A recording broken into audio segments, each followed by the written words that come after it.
Good evening, ladies and gentlemen, and welcome to Gashi's Command TV, the Tourist Man Black Africa. Raila Amolo Odinga's Azimio coalition has sent a press release to the newsroom. And when I was reading the press release, I noted one thing. One name is repeated several times: assassination of Raila Amolo Odinga. And this is disturbing, if you ask me. And one person is being mentioned many times: Moses Korea, going by the tweet that he had made and then deleted the same tweet. And the other name that is being repeated of threatening Raila Amolo Odinga is Rigathi Gachagua. And I want to go further and say that even Dennis Itubi was of the same opinion that you either leave it or you perish. Something like that, if you visit his Twitter handle. And our Commander-in-Chief of the Armed Forces, who is William Samuel Ruto, has been reminding us that he is the Commander-in-Chief of the Armed Forces. Si mara nyingi ambapo unampata amiri jeshi mkuu akiwaambia watu yeye ndiye amiri jeshi mkuu, unless he is very insecure, unless he feels that something is not going on well. And I want to say this about Raila Amolo Odinga, because what we are having now, I would call it careless talk. What we are saying, we have seen William Samuel Ruto's cabinet talking something about we don't like to hear. Na Waswahili wanasema lisemwalo lipo na kama halipo laja. There has been talks of assassinating Raila Amolo Odinga. This is what I'm calling careless talk. This is what I'm saying. This is dangerous talk. And I want to say that if there is one person who can bring this country down, is the assassination of Raila Amolo Odinga. And remember John Krieger's words that if crashes will happen again in Kenya, like it happened in 2008, he opined that the 2007 and 8 tribal clashes will look like Christmas. You remember very well, in 2007 and 2008 tribal clashes, tulipoteza zaidi ya watu 1,000. Maelfu na maelfu walifurushwa kutoka nyumbani kwao. And this is what we are saying will look like a Christmas. I want to advise the government that if there is such a plan, it should be stopped.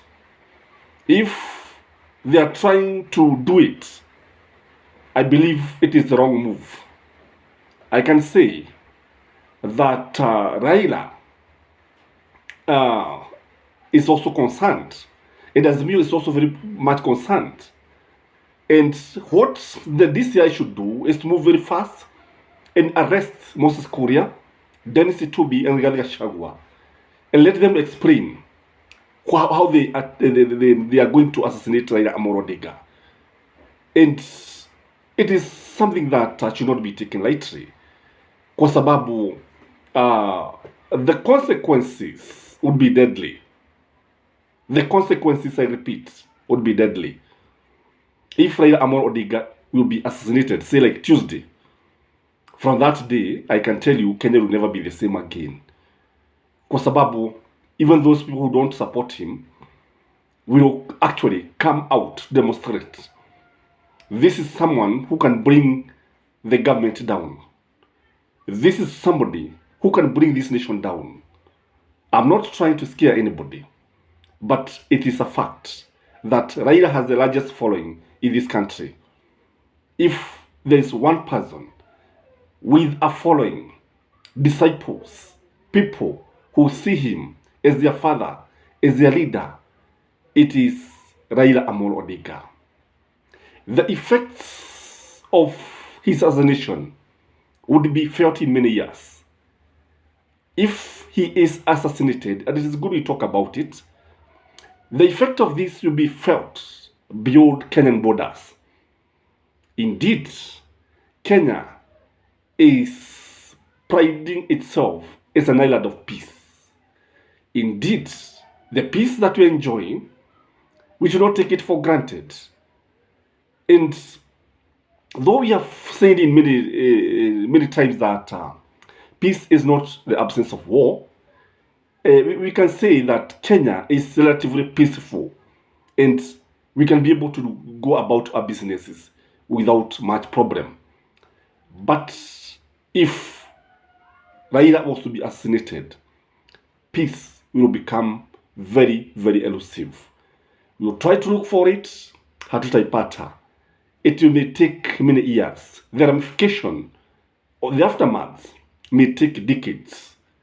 Kwa sababu Raila Amolo Odinga is one leader who is loved by so many Kenyans.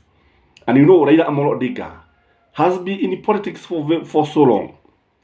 And again, if the unthinkable happens, the nation will never stand again as one nation.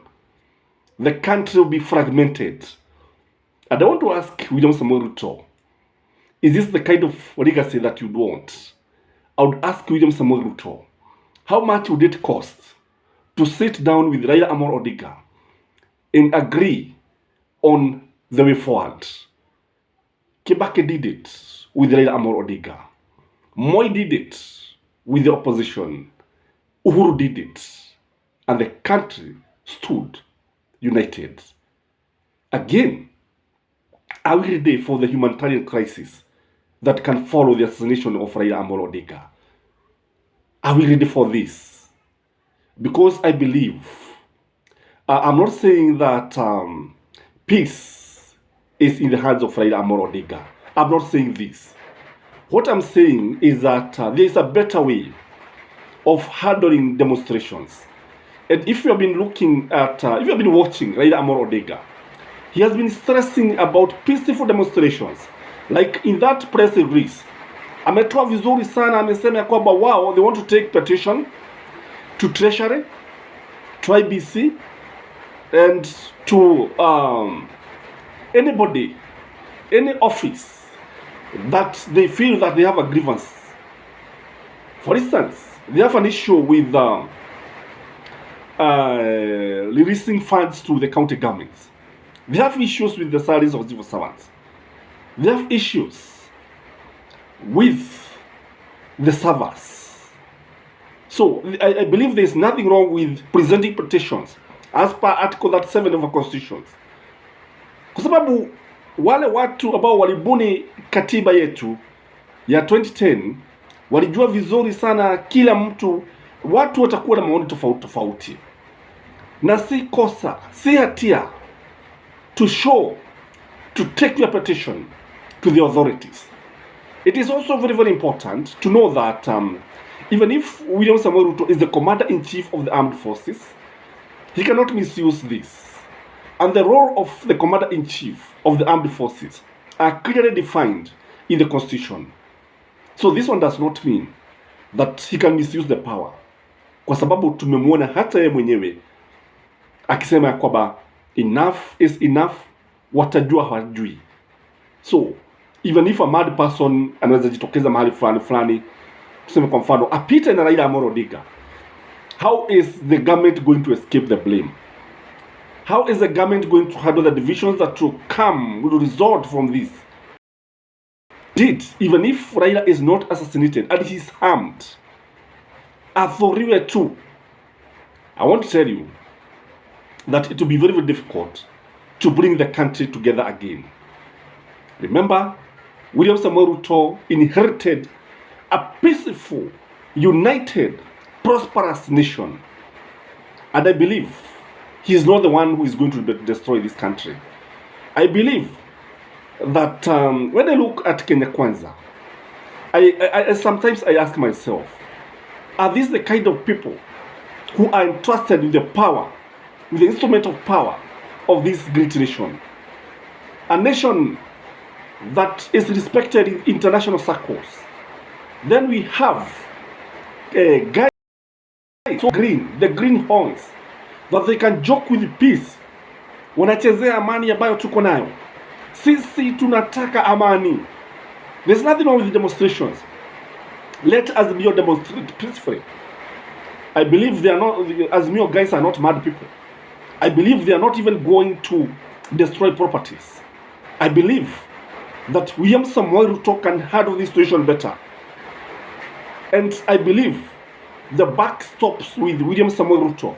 If anything happens to Raila Amolo Odinga, and the best thing is to call his people to order. Call Moses Kuria to order. Rigathi Gachagua, and even Ishongwa, because the talks that we have been having in this country is so careless. And I don't know what will happen on Tuesday, but I can tell you, if the current stalemate continues, if the current talks is anything to go by, we are likely to see a very different scenario from Tuesday. From 2nd Tuesday, May 2023, this country can change forever. We can easily lose this country. And I plead with William Samoei Ruto to control the police, to tell the police to keep away from the demonstrations, keep the tear gas for another day, keep the water canisters. Azimio is just a competitor. Azimio are asking for the lowering of cost of living. They are asking for lowering school fees. They are asking for opening servers. None of these demands is a crime, if you ask me. They are within the constitution. So, we unleash terror to innocent Kenyans. I don't know what you think about this, but if you ask me from where I sit, Arap Ruto is not handling the country properly.